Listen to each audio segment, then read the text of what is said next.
So, children, now we will be studying the ultrastructure of a chloroplast. Ultrastructure means an electron microscopic structure where all the details of any cell organelle can be seen very clearly. Right, children? In my previous video, I was discussing about the pigments which participate in photosynthesis, and we were talking about chlorophyll A and B. Right, children? And I also told you that chlorophyll A and B, both of these are present in palisade cells and spongy mesophyll cells, and both of these cells are found in leaves.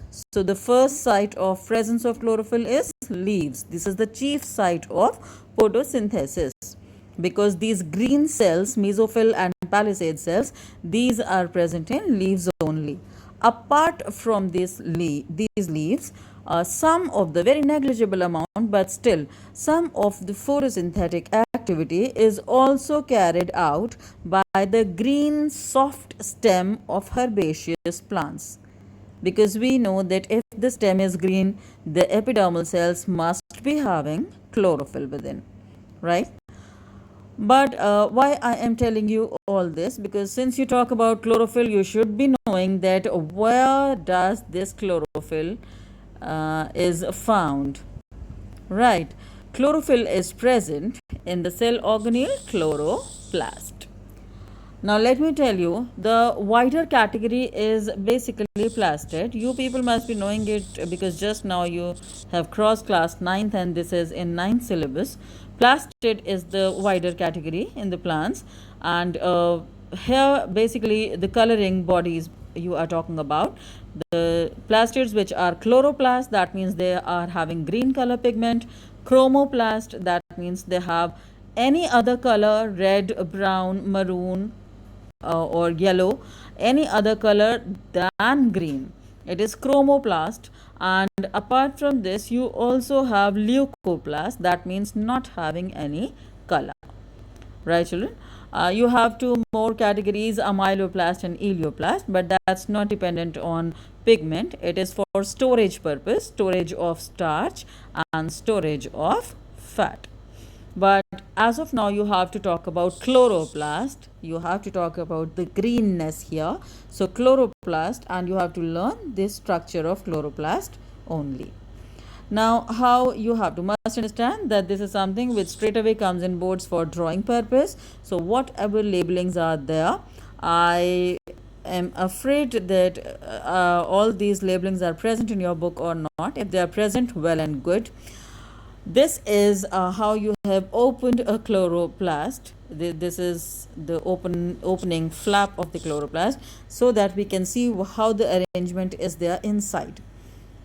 When you see these green dots there, right, always understand that any of the cell organelle, had it been mitochondria or chloroplast or endoplasmic reticulum, any cell organelle, it is always hollow inside but filled with some ground material, right? The way you have a balloon filled with water, so the water is ground material there. Similarly, organelles do contain the central ground material, which is filled in their cavity, so that their shape is also maintained, and this ground material is labeled as stroma.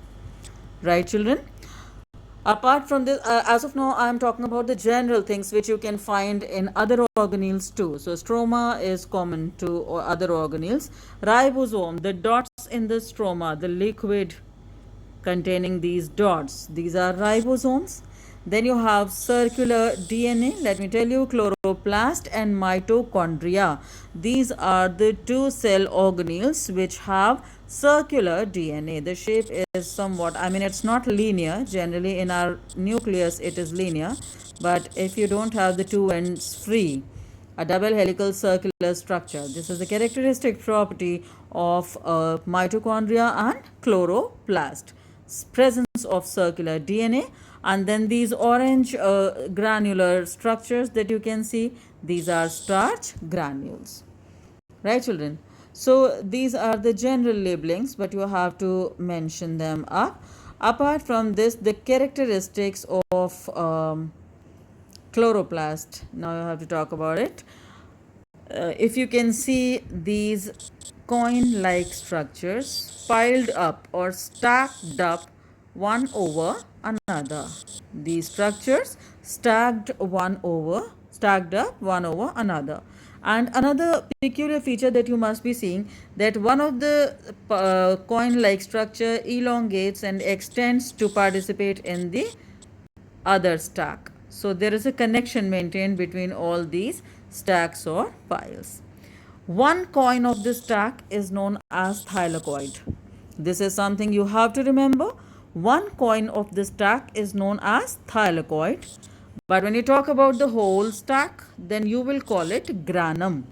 Granum is singular, grana is plural. Right, children? And apart from that, the two membranes, either you label it a double membranous structure, double membrane system, or you may label it as outer membrane and inner membrane. So take care of these things, that your labeling should come out at least 7 to 8 labelings there. You can copy down this diagram in your notebook, because this is somewhat easier to be drawn. Right, children? So this is the structure you have to practice, and I will be continuing in my next video.